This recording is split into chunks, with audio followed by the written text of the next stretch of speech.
Greetings, YouTube. I just spent about 40 minutes listening to a fantastic interview done by the community's own legendary Dork Lessons, Mr. Dorky Diggity Dave, who sat down with the Kabam development team, and I just kept writing down. I was taking notes. I taking about 2 pages of notes. And so if you hear some paper flapping by the microphone in this video, it's me just reading my notes and trying to talk about some great takeaways, but also maybe some challenges from the honesty of the interviews. And I just have to say, I kept writing down, great question, great question. I love the questions that were asked. And this has been a consistent theme with the videos that he's put out with Kabam's team. You all are asking incredible questions. In fact, I wish I could teach my students how to ask such great questions when they go out and do their journalism feature stories for my classes. And what I love about Dave is that he did not shy away from asking the tough questions.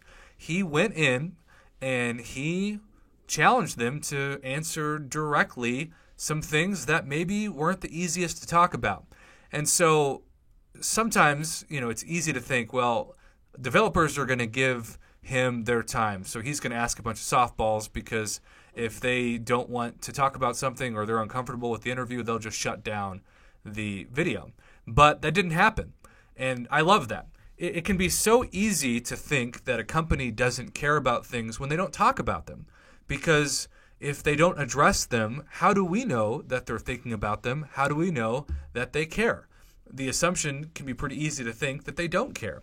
And so when you have people actively saying, hey, great question, it's something we really want to focus on reworking, even if there isn't a timetable, I appreciate that. I appreciate that they're acknowledging that this needs to be addressed and that they're taking the steps to address a certain problem.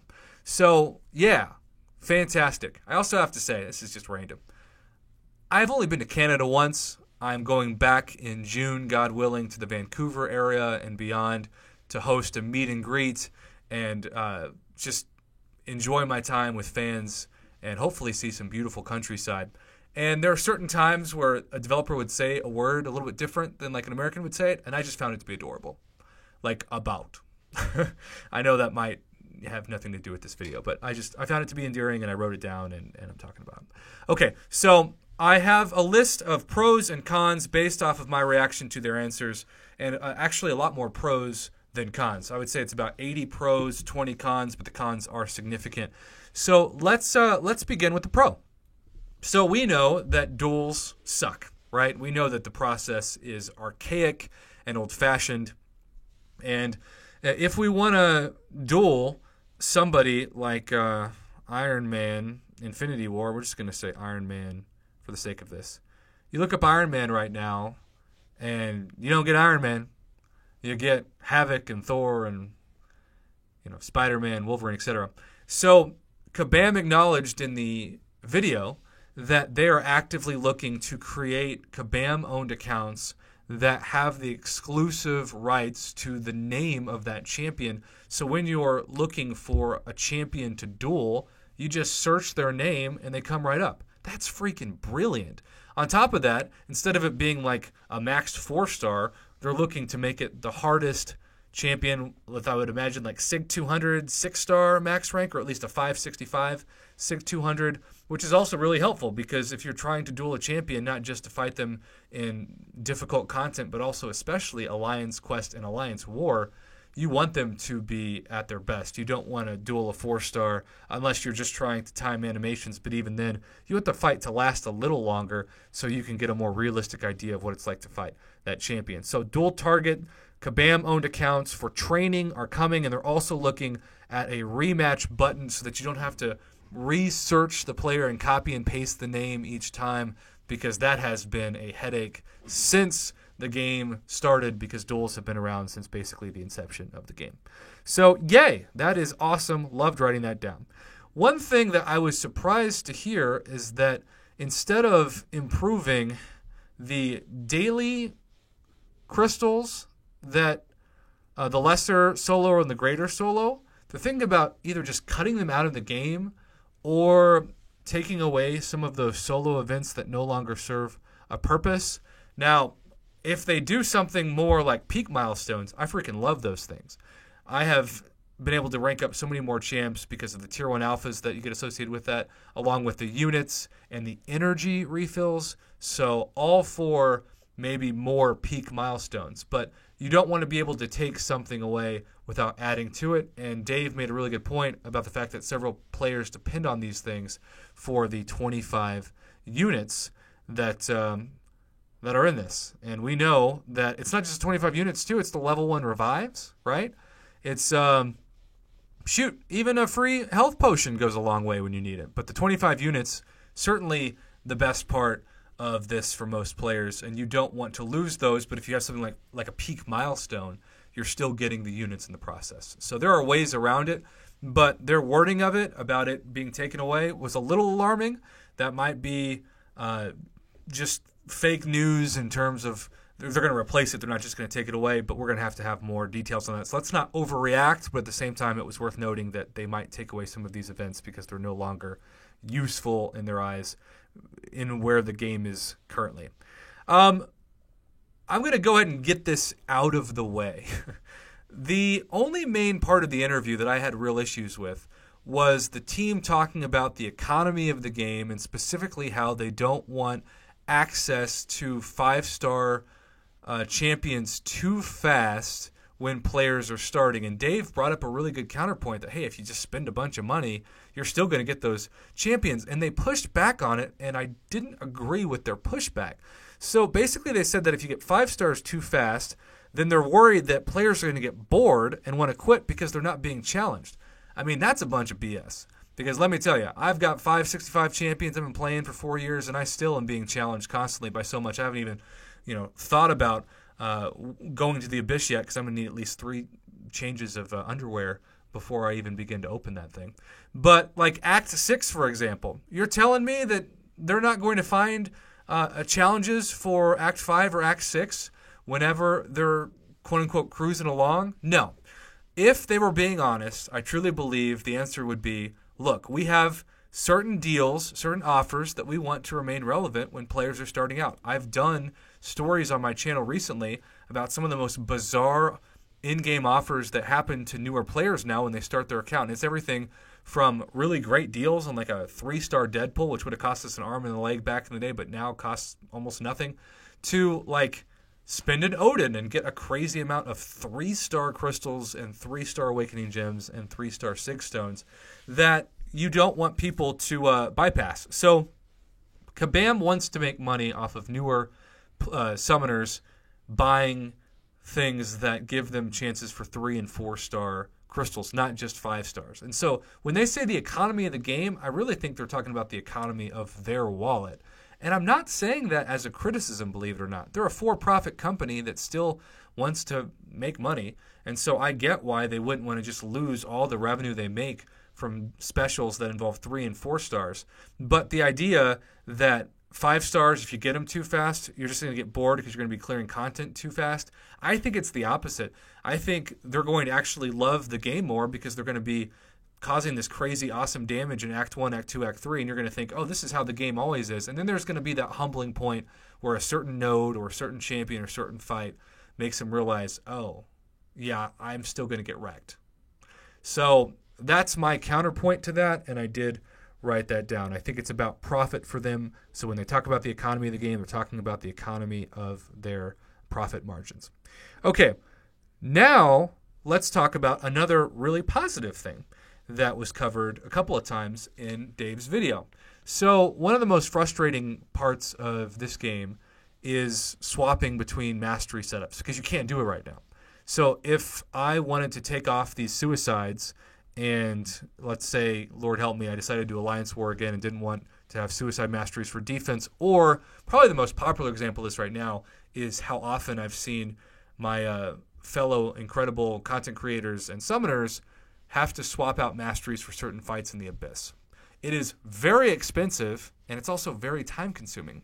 It has made a lot of sense for years to have different mastery templates that you can shift more easily from, and hopefully also have it be cost-benefit analysis where it's more cost-effective to the player, where you're not spending an arm and a leg worth of units just to swap them. Kabam has heard us, and they are in the process of actively working on this. and they're hopeful that it will be released sometime before the end of the year, which would be huge and would certainly make my life easier if it was released before the summer when I finally plan on jumping into the abyss. Lord help me. So that is an awesome update, and Dave has also done a great job of saying, okay, if we don't hear anything else from this, I'm going to ask you about this again when I meet up with you in a couple months, and I love that he's saying that in these videos. Let's also talk about something that's near and dear to my heart and my wallet, because I am a meme when it comes to one 6-star champion in particular, and that is Big Daddy himself, Mr. Sig40. And no, I did not put any signature stones into him. That's just what he naturally is after 2 dupes. Hulkbuster, 6-star Hulkbuster. Look at this sexy beast. Well, the Hulkbuster beta has been confirmed for April, and I think they said June is when it would go live. So they're looking at now taking about 2 to 3 months post-beta to actually release the changes of the champion. We saw a huge beta delay in the last beta test of Colossus and Old Balls Logan.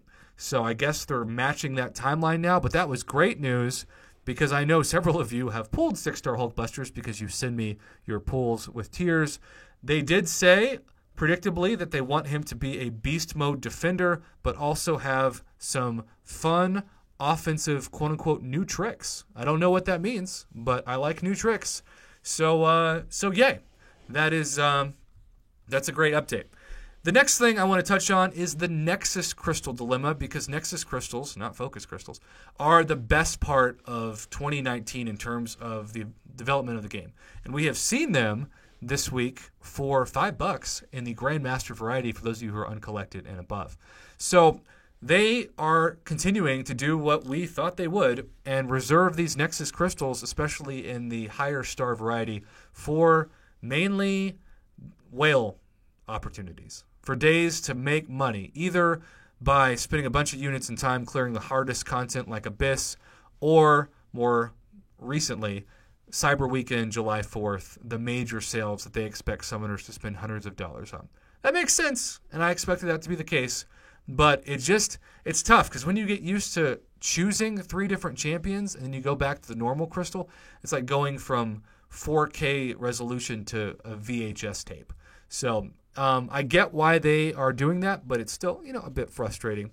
Also, let's talk about help, and I'm going to be helping my alliance in this video while I talk about this.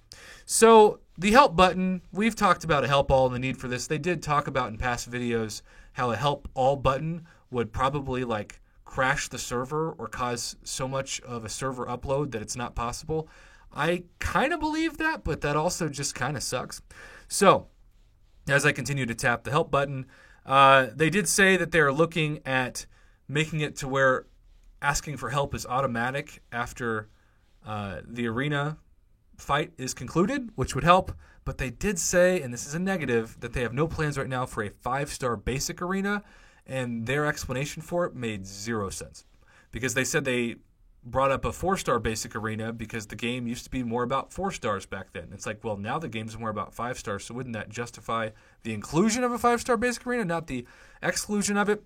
And then also, 2020 Cavalier difficulty is confirmed, hopefully in the next 6 months, and they talked about how they're never going to make improvements on the Event Quest Uncollected difficulty, but then they kind of scaled it back in the same sense. I was very confused by that explanation. Let's just hope they clarify it in the next several months. But the last thing we're talking about, and I'm sorry if you clicked on this thinking, I just want to hear him talk about bots, because I have 2 pages of notes here. But I've been covering at length how these bots are just making a mockery of Kabam's archaic flag system. How these names are showing up in the arena leaderboards and how they are obviously being run by accounts that don't care at all about whether or not they get stopped.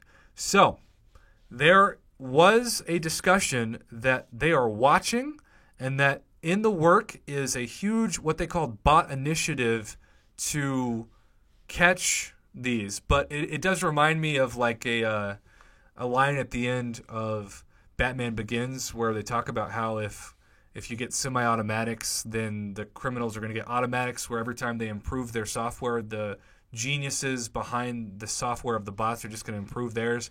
But they seem pretty confident that they're going to help kick out more cheaters in the game. And that is awesome. And we'll just have to see if that's true. We're going to be on this throughout, as we always are on this channel.